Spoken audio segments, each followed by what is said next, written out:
Hi everyone, this is Pransu Sahu from Government Medical College. I am MBBS first year. आज हम यहाँ पे बात करेंगे लिविंग वर्ल्ड के बारे में कि देखेंगे हम इसमें क्या क्या है। वैसे तो हमें डाइवर्सिटी के बारे में बात करनी है। अपन यहाँ पे बेसिकली 4 टॉपिक्स पढ़ेंगे इस डाइवर्सिटी पे। यहाँ पे यदि अपन देखें तो लिविंग वर्ल्ड रहेगा, biological classification, then plant kingdom and animal kingdom. तो यहाँ पे अपन ये देखेंगे। सबसे पहले अपन लिविंग वर्ल्ड को कवर करेंगे, मेन चीज़ें देखेंगे शॉर्ट्स में कि भाई होता क्या है। अपन फास्ट रिवीजन रहेगा, देखते हैं। सबसे पहले यहाँ पे ये वाला टॉपिक कोई काम का नहीं है। बेसिकली इसमें से एग्ज़ाम में ना तो बोर्ड में और ना ही किसी कॉम्पिटिटिव एग्ज़ाम में पूछा जाएगा। इसमें बताया गया है कि आखिर ये वर्ल्ड क्या है, लिविंग वर्ल्ड के बारे में कितना वंडरफुल है, कैसे क्या डिफ़ाइन करेंगे, कैसे क्या मॉलिक्यूल है, किस प्रकार से डिफ़ाइन करेंगे, यहाँ पे देखेंगे। फिर आपका ये रहेगा कि लिविंग वर्ल्ड के बारे में कि क्या है एक्चुअली में, इसके जो लिविंग होने के लिए कौन कौन से कैरेक्टर हैं, 3-4 कैरेक्टर दे रखे हैं, उनको अपन डिफ़ाइन करते हैं कि भाई हम लिविंग किसको कहेंगे। सबसे पहले रहेगा कि जितने भी लिविंग ऑर्गेनिज्म हैं सभी की सभी का मास बढ़ेगा और नंबर बढ़ेगा। हर एक इंडिविजुअल का 2 ही कैरेक्टर स्पेसिफिक होगा, जिसमें ग्रोथ होगी। ग्रोथ 2 लोगों को मिलाकर के होगी, that is called increase in mass and also increase in the number.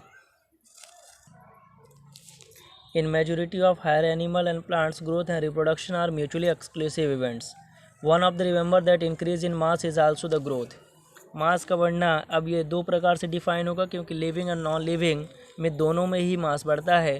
तो in living organism growth is from inside, अंदर की तरफ से बढ़ेगा, that is called inside, which is known as living organism. इसके कहने का तात्पर्य ये है कि यदि कोई सेल लेवल पे बात करते हैं इंक्रीमेंट की, तो फिर हम उसे लिविंग ऑर्गेनिज्म कहेंगे। जबकि वहीं पे यदि मैं बात करूं तो हायर प्लांट्स एंड एनिमल्स में ग्रोथ एंड रिप्रोडक्शन दोनों अलग अलग चीज़ें होंगी, that is called exclusive event. लेकिन यदि एक और एग्जांपल दे रखा है कि यदि आपका मास बढ़ रहा है नॉन लिविंग में, तो फिर हम उसको नॉन लिविंग की क्राइटेरिया में रखेंगे। देखिए क्या कहता है, non living object also grow if be increase in the body mass as a criterion for growth. Mountain boulder and sand mounds do grow. इसलिए हम ग्रोथ को डिफाइनिंग फीचर नहीं कह सकते। लिखा है can not be taken as a defining property of the living organism. तो ये आपका ग्रोथ के बारे में हो गया। फिर अपन बात करते हैं रिप्रोडक्शन। रिप्रोडक्शन भी एक प्रकार का नॉन डिफाइनिंग फीचर ही है लिविंग ऑर्गेनिज्म का, क्योंकि ये as a living as a non living में भी देखने को मिलता है, इसलिए ये नॉन डिफाइनिंग फीचर देखने को मिलेगा। कहता है कि देखिए फंजाई आपका एसेक्सुअली रिप्रोड्यूस कर लेता है, कई लोग एकाइनेट्स हैप्लोकाइनेटिस से डिफाइन कर लेते हैं, तो फिर अपन वहाँ पे नहीं बात कर पाएंगे। अब जैसे अमीबा की बात करें तो reproduction synonymous with the growth. इनके लिए जो यूनिसेलुलर होते हैं उनके लिए growth and reproduction as a similar होता है, इसलिए हम रिप्रोडक्शन को भी डिफाइनिंग फीचर नहीं कह पाएंगे। यदि हम ग्रोथ को नहीं कह पा रहे हैं तो फिर हम रिप्रोडक्शन को नहीं कह पाएंगे, क्योंकि यूनिसेलुलर ऑर्गेनिज्म में growth and reproduction are the synonyms, that is called similar चीज़ है। तो ये दिस इज़ सिनोनिम्स, तो यहाँ पे ये देखने को मिला। अब आपका थर्ड पॉइंट आएगा, that is called metabolism. Metabolism को अपन डिफाइन करेंगे, that is called reproduction. Metabolism आपका एक डिफाइनिंग फीचर होगा। ऐसा क्यों? क्योंकि हम इसको जो डिफाइन करेंगे वो थोड़ा सा इनका लेवल अलग रहेगा। देखिए क्या कहता है, यदि अपन कहता है कि यदि आइसोलेटेड मेटाबॉलिक रिएक्शन में बॉडी के बाहर कराऊं इन अ टेस्ट ट्यूब में, तो ना तो वो लिविंग है ना तो वो नॉन लिविंग है, वो फिर किसी क्राइटेरिया में नहीं रखा जाएगा। लेकिन मेटाबॉलिज्म जो है एक्चुअली में डिफाइनिंग फीचर है विदाउट एनी एक्सेप्शन। ऐसा क्यों? क्योंकि यदि मैं इन विट्रो में बात करूं तो it is a surely reaction but it is not a living thing. So cellular organisation of a body is a defining feature of the life forms. ये पॉइंट हो गया। फिर अपन कॉन्शियसनेस की बात करते हैं। एक्चुअली में ये जो नर्वस सिस्टम से इंक्लूमेंट होता है जिसे अपन कॉन्शियसनेस कहेंगे, it is also the defining feature. तो ऐसा क्यों? क्योंकि यदि अपन टिश्यूज़ प्रॉपर्टी की बात करें तो ये सेल में नहीं प्रेजेंट होगा। यदि मैं ऑर्गन की बात करूँगा तो वो टिश्यूज़ में नहीं प्रेजेंट होगा। ऑर्गन सिस्टम की बात करें तो ऑर्गन में नहीं होगा। यही 2-3 स्टेटमेंट दे रखे हैं। इसीलिए यदि अपन कहें तो हम कह सकते हैं कि living organism are the self replicate करेगा, सेल्फ इवोल्विंग करेगा एंड सेल्फ रेगुलेटिंग करेगा। It is the interactive system capable of responding to external stimuli. यदि कोई एक्सटर्नल स्टिमुलाई को डिफाइन करता है तो फिर हम उसको बात करेंगे which is known as consciousness, and ये डिफाइनिंग फीचर के बारे में इंक्लूड होगा। ये स्टेटमेंट थोड़ा सा याद रखेंगे। Biology is the story of the life on the earth, biology is the story of evolution of the living organism on the earth. तो ये देखने को मिलेगा। जितना भी थिंग हम देख रहे हैं that is called present, past and future, linked एक दूसरे से है और कॉमन जेनेटिक मटेरियल शो कर रहा है, भले उसके फॉर्म अलग अलग हों लेकिन वो। तो हमें इसमें से क्या देखने को मिला, बेसिकली हमारे पास 5 प्रॉपर्टीज़ हैं। सबसे पहले आपका आएगा growth, reproduction, metabolism, consciousness and आपका आएगा सेल्फ रेप्लिकेटिंग, परपेचुएटिंग देखने को मिलेगा। Growth and reproduction these are non defining feature and consciousness और आपका metabolism these are the defining features. ये इसमें याद रखने वाली बात है। इन 2 पेजों में बेसिकली 2 चीज़ें याद रखनी है। पहला, growth and reproduction are non defining feature where as cellular organisation which is known as metabolism and consciousness are the defining feature. अब अपन बात करेंगे diversity in the living world के बारे में। इसमें देखते हैं बेसिकली क्या है।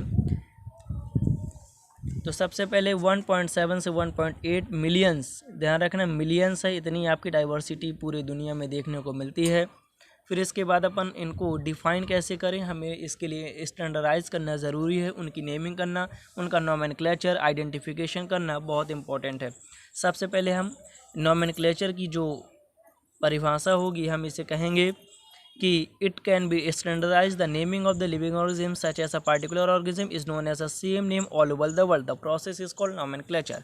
इसके बाद आइडेंटिफाई करना है, that is called identification. 2 full form याद रखने हैं, that is called ICVN international code of botanical nomenclature, ICZN international code of geological nomenclature.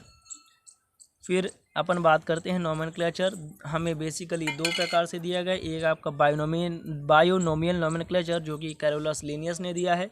इसमें 2 चीज़ें होंगी, that is called generic name और स्पेसिफिक एपिथेट्स। इसके 4 बेसिक इम्पॉर्टेंट प्रॉपर्टीज़ हैं। इसको अपन देखते हैं कि इसका लॉ कौन कौन से हैं। ये बेसिकली हम कहें तो ये लॉ ही हैं।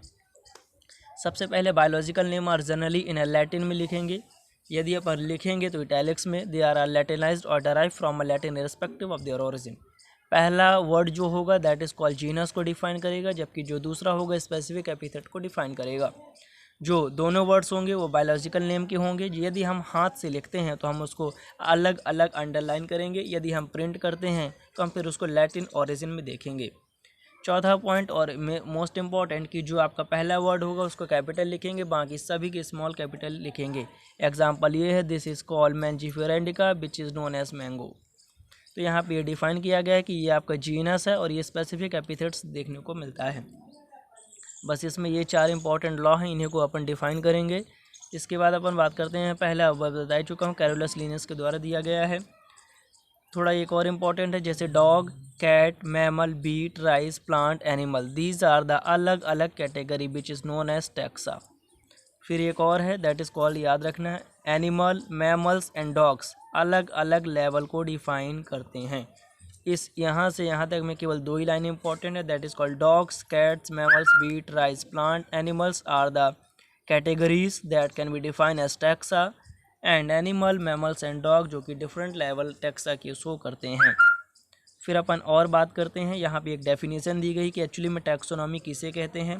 कहता है कि based on characteristics all living organism can be classified different taxa which is known as taxonomy. External और internal structure along with structure of the cell, इसका डेवलपमेंट, इसका इन्वॉल्वमेंट, इसका इकोलॉजिकल इन्फॉर्मेशन, इन सब को मिलाकर के हम नई स्टडी, टैक्सोनॉमिक स्टडी करते हैं। तो बेसिकली हमें 4 इंपॉर्टेंट पॉइंट्स मिले हैं, that is called characterisation, identification, classification and nomenclature. These are the basic to taxonomy. फिर यहाँ से यहाँ तक में कुछ खास है नहीं, इसमें से यहाँ तक में अपन बात करते हैं। तो सबसे पहले अपन सिस्टमेटिक तरीके की बात करें कि एक्चुअली में इसका मतलब क्या है। ये सिस्टमेटिक जो है ड्राइव किया गया है लैटिन वर्ड से, ध्यान रखना है ग्रीक वर्ड से बिल्कुल भी नहीं किया गया है। It is derive from the Latin word Systema. इसका मतलब होता है systematic arrangement of the organisms. Systematic arrangement of the organisms. Linnaeus ने सिस्टमा नेचुरी एक बुक लिखी हुई है, उनकी पब्लिश हुई है, ये इंपॉर्टेंट है। किन ने लिखी है? बुक का नाम है systema naturae which is written by Carolus Linnaeus. The scope of the systematic enlarge किया गया, जो कि 3 चीज़ों के लिए डिफाइन था, आइडेंटिफिकेशन, नोमेनक्लेचर एंड क्लासिफिकेशन। एक और फिर बाद में आया इंक्लूमेंट जिसका नाम था इवोल्यूशनरी रिलेशनशिप, जो कि फाइलोजेनी को रिप्लेसमेंट करता है। फिर अपन कैटेगरी की बात करते हैं। टैक्सोनॉमी कैटेगरी कौन कौन सी हैं यहाँ पे ये देखेंगे। तो ये थोड़ा सा 3-4 पॉइंट है बेसिकली देखेंगे। Classification is not a single step process, ये एक हिरार्की स्टेप है जो कि हर एक स्टेप इसको रैंक या कैटेगरी को डिफाइन करता है। देन टैक्सोनॉमी कैटेगरी कहेंगे। फिर ईच कैटेगरी यूनिट होगी क्लासिफिकेशन की, इसे हम रैंक या फिर आप टैक्सोन कह सकते हैं। यहाँ पे 2 इंपॉर्टेंट पॉइंट्स हैं। सबसे पहले कहता है ईच रैंक और टैक्सोन रिप्रेजेंट करता है यूनिट ऑफ क्लासिफिकेशन को। ये टैक्सोनॉमिक ग्रुप कैटेगरी, ध्यान रखना ये इंपॉर्टेंट है। These taxonomic groups are distinct biological entities but not a merely morphological aggregates. कहता है कि ये बायोलॉजिकली सिमिलर हो सकते हैं लेकिन मॉर्फोलॉजिकली अलग अलग नहीं हो सकते। ये स्टेटमेंट बहुत बढ़िया कहता है कि बायोलॉजिकल एंटाइटीज डिफरेंट हो सकते हैं लेकिन मॉर्फोलॉजिकली एग्रीगेट अलग अलग नहीं हो सकते। This taxonomic group are biologically different but not a merely morphological. ये स्टेटमेंट याद रखना है, इसमें कुछ खास है नहीं। फिर अपन बात करते हैं बेसिकली कि भाई इनको डिफाइन कौन कौन सा करेंगे, तो ये आपका देखने को मिलेगा। यहाँ पे अपन बात करते हैं कि ये आपका पूरा का पूरा पॉइंट दे रखा है कि कैसे हम इसकी टैक्सा को या रैंक को पढ़ेंगे। तो सबसे पहले स्पीसीज आता है, देन आपका जीनस, देन आपका family, then order, then class, then phylum and then आपका किंगडम। डिवीज़न यदि मैं बात करूं तो ये एनिमल के लिए होता है, फाइलम आपका प्लांट के लिए होता है। सॉरी, डिवीज़न आपका जो होगा दैट इज़ कॉल्ड प्लांट्स के लिए होगा, फाइलम आपका एनिमल के लिए देखने को मिलता है। फाइलम ऑर्थ्रोपोडा, एनापोडा ये सब है, जबकि डिवीज़न आपके अलग अलग देखने को मिलेंगे। तो this is for plant and this is for animal. तो आपके पास 7 कैटेगरी हैं। यदि कोई कहता है कि कितने में डिवाइड करते हैं, विच इज़ कॉल्ड 7 कैटेगरी। हर एक कैटेगरी टैक्सॉन को रिप्रेजेंट करेगी, which is known as species, genus, family, order, class, phylum and kingdom. तैयार करने का तरीका ये कि जो पहला वर्ड है दैट इज़ कॉल्ड जीनस होता है बाइनोमियल नोमेनक्लेचर में, जो दूसरा होगा स्पीसीज। तो सबसे छोटा स्पीसीज, कई सारे स्पीसीज मिलकर के genus, and group of genus known as family, group of family is known as order, group of order is known as classes, and group of classes is known as phylum और division, and group of division और phylum which is known as kingdom. Kingdom is the biggest and largest and सबसे top most point कहलाएगा taxon की category का। तो ये चीज़ें अपन यहाँ पे बेसिकली देखेंगे। तो बस इसमें यही पूरा पॉइंट दे रखा है, बस थोड़ा एग्जांपल देखेंगे कि स्पीसीज़ के कौन कौन से एग्जांपल हैं। तो यहाँ पे ये देख लेते हो गया।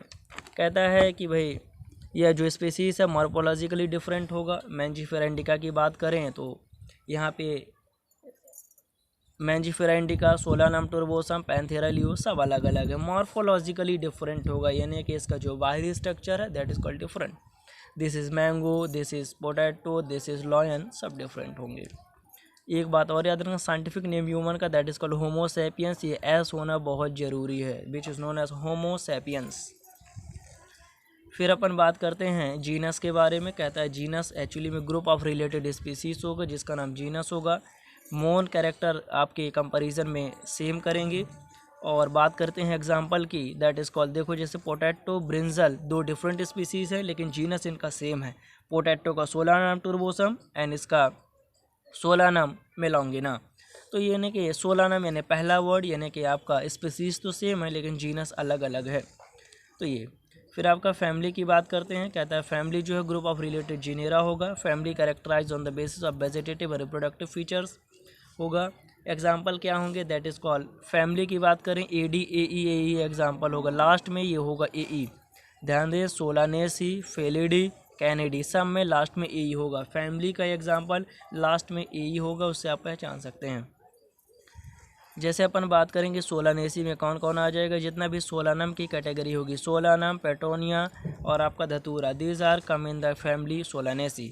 इसी प्रकार में फेलिडी की बात करें, कैनेडी, ध्यान रखना कैनेडी माने कुत्ता है, that is called dog, Felidae यानी कैट की एग्जाम्पल होंगे।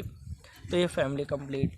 देन इसके बाद अपन बात करते हैं दैट इज़ कॉल्ड ऑर्डर के बारे में कि ऑर्डर क्या है। ध्यान रखना ग्रुप ऑफ फैमिली को ऑर्डर मिला के कहेंगे। एग्जाम्पल आपको याद रखना है, थोड़ा सा एक स्टेटमेंट है। कहता है order and other high taxonomic category are identifies based on the aggregates of the character. ये स्टेटमेंट याद रखना है। ऑर्डर और उससे ऊपर वाले, ध्यान देना, ऑर्डर और उससे ऊपर वाले अब जो कैटेगरी को डिफाइन करेंगे वो एक्चुअली में बेस्ड होगा एग्रीगेशन ऑफ द कैरेक्टर के आधार पे। अभी तक क्या था, मॉर्फोलॉजिकली था, अब आपका एग्रीगेशन आया है पहली बार। कहाँ आया है, ऑर्डर में। ऑर्डर की बात करें तो एग्जांपल है कॉन्वोलेसी, सोलानेसी, जो कि इंक्लूड करेगा ऑर्डर पॉलीमोनियल्स में। तो कहता है कि पॉलीमोनियल एक ऑर्डर है, इसमें दो फैमिली इंक्लूड होंगी, एक आपका कॉन्वोलेसी, एक आपका सोलानेसी। हमने बताया था कि एसी फैमिली में ये एक एग्जांपल है। तो these are the families and दोनों को मिलाकर के कहेंगे order which is known as Polemoniales. बस हो गया, इतना सा है। इसी प्रकार एग्जांपल और है, that is called order Carnivora. इस कार्निवोरा ऑर्डर में दो फैमिली इंक्लूड होंगी जिनका नाम फेलिडी और कैनिडी होगा। तो दो एग्जांपल याद रखना है, एक आपका पॉलीमोनियल, दूसरा आपका कार्निवोरा। फिर आपका क्लास आएगा, ग्रुप ऑफ ऑर्डर को क्लास बोलेंगे। ध्यान देना कि 3 ऑर्डर हैं हमारे पास, दैट इज़ कॉल्ड, ध्यान रखना कि मंकी, गॉरिला और गिब्बन, इनको मिलाकर के यदि मैं बोलूँ तो दैट इज़ कॉल्ड प्राइमेट। इसी प्रकार एग्जांपल है, कहता है कि Mammalia is the class which is the order called carnivora that include animal like tiger, cat and dog। तो हमारे पास केवल 2 ही क्लासेस है यहाँ पे, पहला आपका प्राइमेटा, दूसरा आपका मैमेलिया। तो प्राइमेटा में 3 चीज़ है, मंकी, गॉरिला एंड गिब्बन, जबकि मैमेलिया में 2 ही चीज़ है, that is called Carnivora which are include tiger, cat and lion. फिर आता है फाइलम। फाइलम कौन कौन से होंगे, that is called fishes, amphibian, reptile, birds, जो मैमल को इंक्लूड करेंगी। And the next higher called phylum कहलाएगा। Common character presence of notochord के आधार पर हम इनको डिफाइन करेंगे, वो अभी आगे पढ़ेंगे। एक किंगडम है जो कि सबसे हायर किंगडम होता है, ये हायर कैटेगरी होती है टैक्सॉन, ये अलग अलग डिफाइन करती है। प्लांट किंगडम और एनिमल किंगडम, 2 ही ग्रुप में हमने इसको डिवाइड किया है, एनिमल एंड प्लांट किंगडम।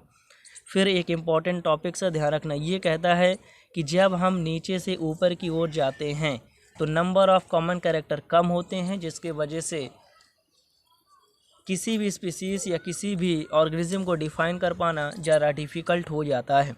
कहता है जब when we go higher from species to kingdom the number of common character decrement, ये डिक्रीजेस, जिसके वजह से more are the character that the member within a taxon share, higher the category greater is the difficulty of the determining the relationship to the other taxa, hence the problem of classification become more complex.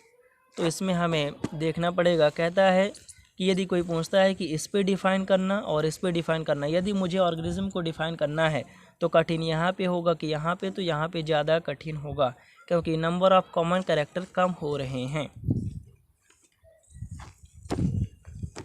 फिर ये आपको याद रखना है, that is called 4 points हैं, that is called man, house fly, mango and ये आपको reading कर लेना है, बस हो गया, इसको याद करना पड़ेगा। फिर अपन टैक्सोनॉमिक एड्स की बात करते हैं। एक्चुअली में ये होता है क्या, ध्यान रखना, हम डिफरेंट प्रकार की स्पीसीज़ की स्टडी करते हैं एग्रीकल्चर के बेस पे, ये यूज़फुल होता है, that is called agriculture, forestry और इंडस्ट्री। इसके अलावा हम इसमें बायो रिसोर्सेज के बारे में और इनकी डाइवर्सिटी के बारे में जानते हैं। इनका क्लासिफिकेशन के लिए इंटेंसिव लेबोरेटरी, उसकी स्टडी होना बहुत ज़रूरी है। हमारे पास जो टैक्सोनॉमिक एड्स होंगे वो बेसिकली 3-4 हैं, दैट इज़ कॉल्ड हार्वेनियम एक हो गया, this is botanical garden, this is museum and की एंड जूलॉजिकल पार्क। हमारे पास 5 चीज़ें हैं, हम इसको स्टडी करते ही हमारा चैप्टर ओवर हो जाएगा। सबसे पहले अपन हार्वेनियम की बात करते हैं। ये जिंदा प्लांटों, herbarium is a stored house of collected plant specimen that are dried, preserved and pressed. यानी कि ये जो प्लांट्स का, केवल ध्यान रखना, हार्वेरियम केवल प्लांट्स का कलेक्शन होता है, वो भी कैसे, ड्राइड, सुखा करके, प्रेस करके, प्रिजर्व करके सीट पे रखेंगे। प्लांट होगा तो असली में, लेकिन एक्चुअली में इसमें क्या होगा, ड्राइड, प्रेस्ड एंड प्रिजर्व्ड करके रखेंगे। जबकि आपका बोटानिकल गार्डन में क्या करते हैं, लिविंग प्लांट्स होते हैं। तो पहले अपन बात कर ले, 3-4 टॉपिक है हार्वेरियम में। यूनिवर्सली एक्सेप्टेड होता है, इसमें अपन स्टोर हाउस के फॉर्म में रखते हैं।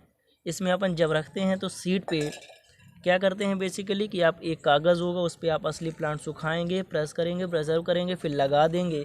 मान लीजिए ये कोई प्लांट है, ये इसको हमने सुखाया, ड्राइड किया, प्रेस किया, प्रिजर्व किया और इस सादे कागज़ पे लगा दिया, इस सादे कागज़ पे लगा दिया। फिर हम इस प्लांट के बारे में लिखेंगे, दैट इज़ कॉल्ड उसकी डेट कब डाली है, मतलब कब इसको लगाया है, उसका प्लेस कहाँ से पाया जाता है, उसका English name, botanical name, local name, family, उसका कलेक्टर नेम, सब कुछ इसमें इंक्लूड करेंगे।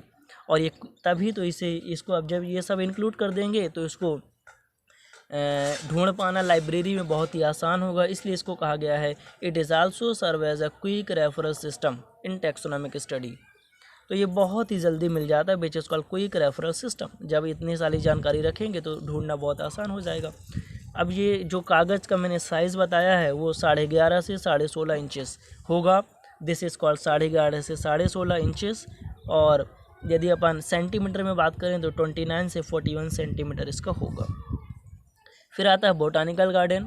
तो बोटानिकल गार्डन में अपन प्लांट्स को, लिविंग प्लांट्स को कलेक्ट करते हैं, लेकिन रखेंगे केवल प्लांट्स, ध्यान रखना है। तो ये बस हो गया, इतना ही है। एक आपका ये फेमस बोटानिकल गार्डन जो है एक्चुअल में इंग्लैंड में है, which is known as Kew. और Indian botanical garden Howrah India में। और नेशनल बोटानिकल रिसर्च इंस्टीट्यूट जो है वो लखनऊ में है। जो रिसर्च इंस्टीट्यूट है विच इज़ कॉल्ड लखनऊ में है, that is called India.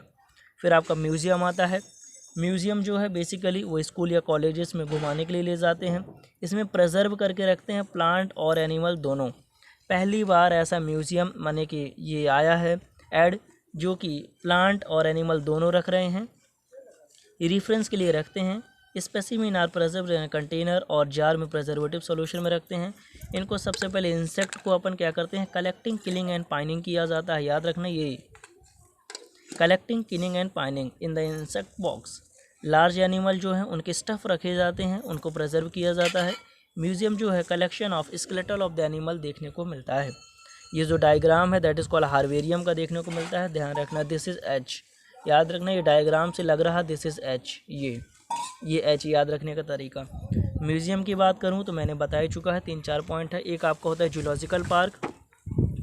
Zoological park में यदि अपन बात करें तो ध्यान रखना दीज आर द प्लेसेस जहाँ पे आपको फूड हैबिट और बिहेवियर की जानकारी के लिए अपन करते हैं। Childrens love visiting their park and commonly called zoo. बच्चे इसे काफ़ी प्रेम करते हैं, घुमाने के लिए ले जाते हैं। तो ये आपका जूलॉजिकल पार्क है। जब खूब सारे डायग्राम आएंगे that is called zoological park. फिर आता है आपका की अनदर टैक्सोनॉमिक एड है जो कि लास्ट है इस टॉपिक में। प्लांट और एनिमल दोनों को सिमिलरिटी और डिसिमिलरिटी के आधार पर डिफाइन करते हैं। की एक्चुअली में बेस्ड होता है कंट्रास्टिंग कैरेक्टर जो कि जनरली पेयर में होते हैं, जिसे अपन कपलेट कहते हैं। ये रिप्रेजेंट करता है 2 ऑप्शन, पहला रिजेक्ट करेगा, दूसरा एक्सेप्ट करेगा। हर एक स्टेटमेंट की का लीड होगा, ध्यान रखना। Each statement in a key इसको known as lead. Separate taxonomy require करेगी, इंपॉर्टेंट होगा इस टैक्सोनॉमिक कैटेगरी, जैसे कि family, genus and species, identification purpose के हिसाब से। और की एक्चुअली में एनालिटिकल इन नेचर होगी। Generally these are the analytical in nature. तो की के बारे में 3-4 टॉपिक। पहला सिमिलरिटी और डिसिमिलरिटी के आधार पर डिफाइन करेंगे। दूसरा कंट्रास्टिंग कैरेक्टर होगा जिसे हम कपलेट कहेंगे, विच इज़ आकर इन अ पेयर। दूसरा हर एक स्टेटमेंट लीड कहलाएगा। और ये एक्चुअली में एनालिटिकल होता है। एनालिटिकल मतलब थोड़ा सा डिफाइनिंग, यानी कि थोड़ा सा थिंकिंग वाला। फिर अपन बात करते हैं, एक और है, 3 टॉपिक्स और हैं अपने पास जो कि लास्ट टॉपिक है। सबसे पहले मैं बात करूंगा यहाँ पे आपका फ्लोरा, मैनुअल एंड मोनोग्राफ। ये छोटे छोटे टॉपिक्स हैं, इसमें तो छोटा ही दिखा रखा है। सबसे पहले मैं मोनोग्राफ, देखो मोनो माने single, information of any one of the taxon. Monograph की जो डेफिनेशन होगी, मोनो यानी single, information of any one of the taxon. बचे 2, फ्लोरा एंड मैनुअल। मैनुअल जब आप होटल में जाते हैं तो मैनुअल दिखाता है, यानी कि उस रेस्टोरेंट या होटल में पाए जाने वाले सारे फूड उस लिस्ट में लिखे रहते हैं। इसी प्रकार मैनुअल की डिफाइनिंग है। देखो क्या कहते हैं मैनुअल, कहता है manual are the useful in providing information for identification of the name of species which is found in that area, यानी कि उस एरिया में पाए जाने वाले सभी स्पीसीज होगा, दैट इज़ कॉल्ड मैनुअल। अब अपन बात करते हैं फ्लोरा। फ्लोरा के बारे में बात करें तो कहता है कि contain actual account of habitat and distribution of the plant of a given area. They provide index to the plant species found in a particular area. तो तीनों बहुत ही याद करना है क्योंकि तीनों में काफ़ी कंफ्यूजिंग हो जाता है। तो मैंने इसको याद रखने का तरीका बता दिया है कि this is mono, that is called single, this is manual which is, हम इसको कंपेयर कर सकते हैं एज अ रेस्टोरेंट। होटल में जाते हैं तो उस होटल में पाए जाने वाले एक, इसी प्रकार किसी पार्टिकुलर एरिया में पाए जाने वाले प्लांट्स की जानकारी होगी। और फ्लोरा की बात करें तो actually count of habitat and आपका डिस्ट्रीब्यूशन दिया जाएगा, और इसमें इंडेक्स भी प्लांट का लिखा रहता है, यानी कि स्टार्टिंग पेज में आपका पूरी डिफाइन रहेगा कि लास्ट के पेजों में क्या क्या दे रखा है। बस यदि मैं समरी की बात करूं तो इसमें कोई भी ऐसी अचंभव करने वाली बात नहीं है जिससे में हमें इसकी रीडिंग करनी पड़े। यदि आपको करना है तो एक बार रीडिंग कर ले, लेकिन ऐसा कोई कंफ्यूजिंग पार्ट नहीं है। यदि होता तो मैं ज़रूर बताता। बस हो गया। नेक्स्ट का टॉपिक अपन बाद में बात करेंगे नेक्स्ट वीडियो में। तब तक के लिए धन्यवाद।